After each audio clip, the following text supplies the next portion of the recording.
Hey y'all, welcome to our final episode of the first season of Coffee with Karim. So I've decided I'm gonna chunk out these episodes into seasons. I'm gonna conclude this season with a topic that I think is incredibly important, which is what do we do with this knowledge, right? What is the purpose of knowledge and learning and school, even for that matter? I researched and studied this topic almost a decade ago, and I found that most of society isn't actually aligned with what the purpose of getting an education is. There were three big overarching factions. One group believed that the purpose of school was to do well on standardized tests. So that was the purpose of it, so you could do well on these standardized exams. Another group thought that the purpose of school was so you can learn a trade and get a job, right? So you're working towards being able to get a job. That's the purpose of the education, isn't it? To go out there, learn these skills so that you can go and make money with them. And then there was a third group of folks who said, nope, it's neither of those things. Yes, those things should happen, but the real reason and the real purpose we have in education is so that people are informed and can play a role in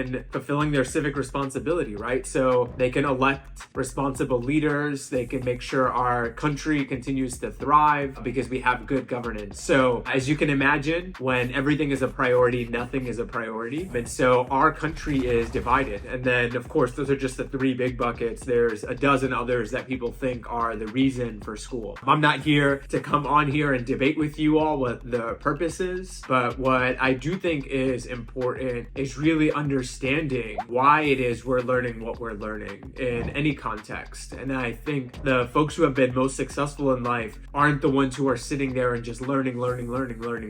They're actually the ones who are learning and then doing something with that knowledge, right? And there's this very famous quote that says that knowledge is power. And during this episode, I'm going to challenge you all to take that famous quote and kind of reiterate or rejig the way that it is presented to you, because the truth is that knowledge is not power. You could learn all you want. If you do nothing with that knowledge, it is actually useless. You've just wasted a bunch of time, you've wasted a lot of energy, you've taken up a bunch of headspace, you're probably going to give yourself a headache. Just kidding, learning doesn't give you a headache, but you're doing all of those things ultimately to only find yourself in a position where you're not doing anything with the knowledge. So the real power isn't applying knowledge. So you go to school, you spend all that time, or you go and get a job or an internship, whatever it is you're learning, but the learning should always be for some purpose. Something I've learned about myself is, if you haven't already noticed, I believe I am a teacher. So one of my strengths is learning, taking really complicated or complex topics and hopefully making them a little bit easier to digest or understand. I can be very clear and to the point when I need to be. In these informal coffee sessions, I like to take my time.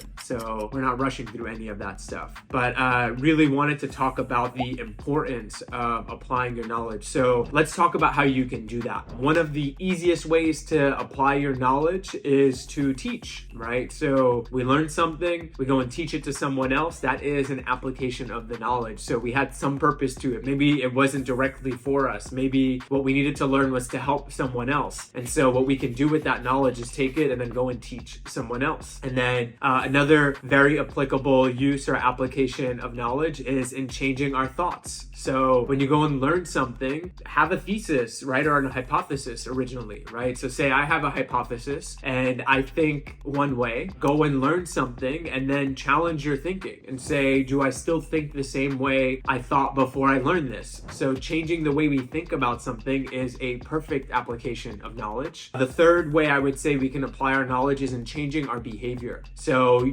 go operate your life one way, go learn something, and then try changing your behavior based on that knowledge that you just learned. So you're putting it into practice. The most important part of learning is application, right? So what could I do with this? How can I make the world better? How can I make my life better? How can I make my family's life better? What is it that I could do now that I have this information? Because if the information just sits in your brain and does nothing for you, it may quell your appetite to want to learn. Because why would you spend the time, the energy, and the investment and continue going to learn. Maybe when you're later on in your life or at the tail end of it, you want to learn for the sake of learning, and I think that's great. But I think that if we can learn for the sake of application, right, even if it's to further our own knowledge, further our own thinking, we can get more from our education. So you're in school, you're probably learning subjects, and you're like, I'm never going to use these subjects. Should I just stop? And I would say absolutely not, because I'm not here promoting people stopping school, but I think one of the pieces that school doesn't do a good job with is actually telling you why you might be learning a certain subject.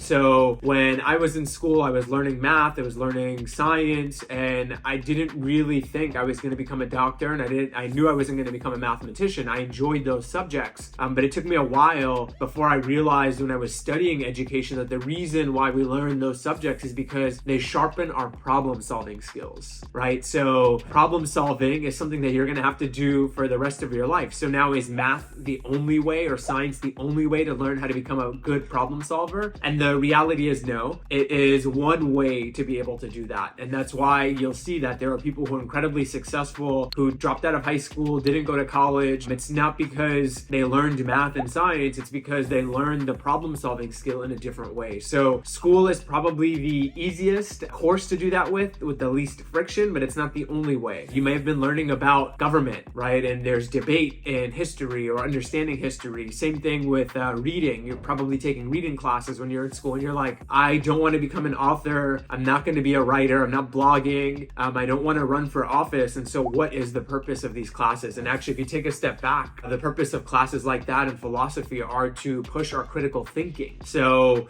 in life and in society, we're going to have to use our skill of critical thinking. It is applicable across a lot of jobs, a lot of industries, a lot of spaces. We just don't say that often enough to remind people, like, the reason that we're learning this stuff is so we can sharpen our critical thinking ability. And that's something you're going to need for the rest of your life, regardless of what you're doing. You don't want to be a passive consumer of information. You want to be able to go out there, debate ideas, see different perspectives, and come and make a more informed decision. So a lot of what happens in school is trying to prepare you by giving you skills that you can use and apply in the real world, that you can apply towards your job. But we don't do a good job of teaching folks how to actually apply that knowledge. So this episode here is hopefully a reminder that you need to be learning skills and consistently be thinking for yourself, how am I going to apply this knowledge? How am I going to use this knowledge? And if I don't know, that's okay too. That doesn't mean I don't need to learn it. It just means I haven't figured it out yet. Go and ask someone, hey, what do I do with this knowledge? How can I apply this, whether it's today or in the future? Because it'll give you a different sense of purpose when you're approaching your education. I, as a teacher, genuinely believe that teachers should be models, right? It's one thing to be out there telling people what they should do, but it's another thing to say it and then to also be doing it yourself. So I am someone who practices, who teaches, but also applies knowledge. And I think one of the reasons why I've been able to be as successful as I am today, it's because I don't just read a book. I read a book and I say, okay, what am I going to do differently as a result of this reading? I don't just go out there and say, oh, I have a problem.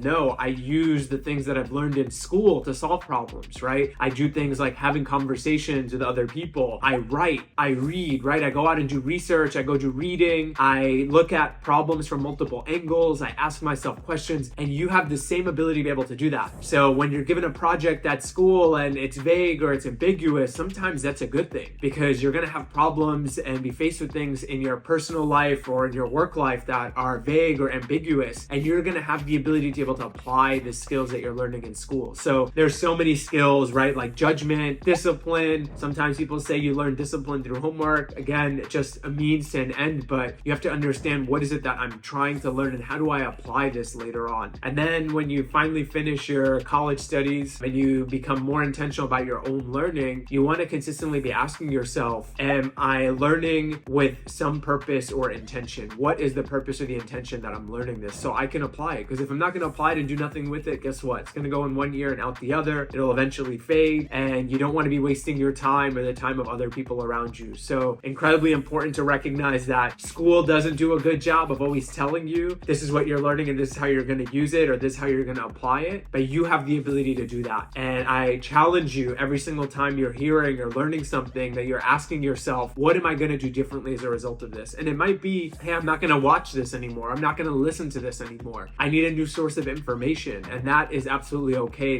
The call that I have to you all is to go out and do something differently as a result of your learning. And I guarantee you, your life will be different. You don't need some formal teacher to always be the one who's telling you exactly how to do things. You need to learn how to learn. And sometimes school is that, right? It's teaching us how to learn, how to become better learners. For me, in my life, I've taken control of my knowledge and learning, right? I learned to read, not just so I could be a good reader. I learned to read so I could learn with more purpose. I could get different perspectives and I could apply knowledge that may not have been as straightforward to me or may not have been something that I was exposed to or someone wanted to expose me to it. I found the things that I was interested in and then I went deeper on my own because I knew how to research, I knew how to read, I knew how to discover different perspectives and viewpoints. So I implore you with this that you go out and learn, not just for the sake of learning, but for the sake of application. And I know in my own life as an entrepreneur, I didn't have someone standing there with me side by side every step of the way on my journey building a business, but there were incredible